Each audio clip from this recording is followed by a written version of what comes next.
Hi guys, this is my preview of Aven Colony. It doesn't come out for 3 weeks, but I've been lucky enough to get an early access to the game from the developers. It's a bit like Planet Base. I don't know if you remember my Worth a Buy that I did on Planet Base, but I think the big difference between this and Planet Base is the size of this. Basically what happens is you start off on a planet and you have to colonize it.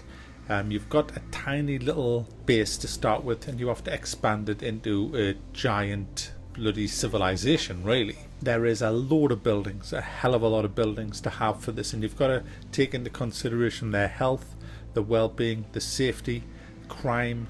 There's aliens on the planet. You have to build up some turrets. You have to build lightning towers to protect them from the elements. You have to create a full ecosystem of food, and depending on the type of planet you're on, that can be pretty difficult and totally different each time you play. For example, you can't grow the same things on a winter planet than you can on a desert planet. Build a spaceport to trade with. You have expeditions, so you build like a spaceship that can fly around the planet, exploring the planet and going out on expeditions to do things, although that's all pretty much text based. You don't actually see much of that happening, but it does have a big impact on the way that you colonize your base. You get the rewards for doing things like that. But essentially, guys, it boils down to keeping everybody happy, keeping them fed, keeping them watered, giving them accommodation, giving them jobs, and making sure that your colony is fully self-sufficient. It will be attacked by all manner of things, from plagues, which is basically like the flu. One of your colonists can get that, and it spreads so fast you've got to try and contain that with building hospitals.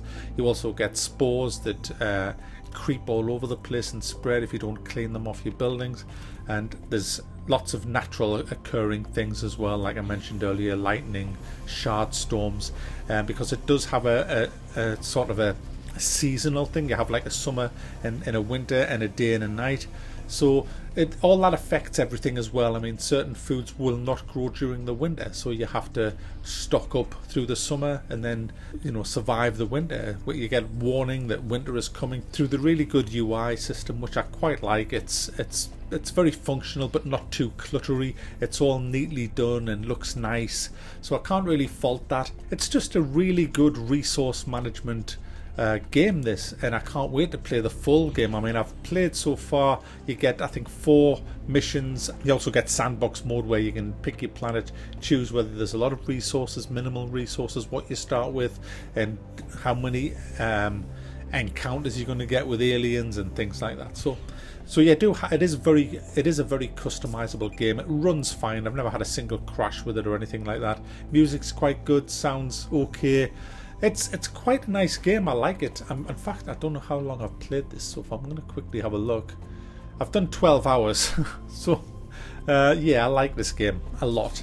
But this is my kind of game. I like these. I'm very fond of these kind of resource management games that aren't too deep but aren't too shallow as well. This is just about right. A couple of gripes that I have with it so far is that I don't feel totally connected to my colonists. It's kind of like, I know you're in there, but until I zoom right down, I can't really see you. And when I do see you, you just look like a couple of colonists here and there. It doesn't ever give me that sense of a huge bustling community. I mean, I have these huge massive skyscrapers, a massive sports complex, loads of retail parks to keep them all happy. I've got major industrial areas of the city. I've got horticulture areas all over the place. Yet whenever I kind of zoom down, I'll see a couple of pricks running around. That's it. And it's the same ones usually. It needs polishing in that area. Whether that's going to happen before launch, I highly doubt it, because it launches in 3 weeks' time. But I would like to see a lot more humans running around, a lot more hustle and bustle going on, to make it look and feel more like I am colonizing a planet rather than just having buildings there. It just doesn't give me that sense of, hey, these are your colonists, you're looking after them, you're providing for them. It's like you never see them really. It's just a case of, I know I have to place that building there, and that will reduce this, and if I place that there, that'll increase that, and that's how it feels. But it is still fun. I would also like to see a lot more, maybe, I don't want it to turn into an RTS, but I would like more hazards coming, more different aliens, like maybe have to cover all your city with turrets and things like that, so you have to survive indigenous life forms, you know, that maybe are very, very hostile.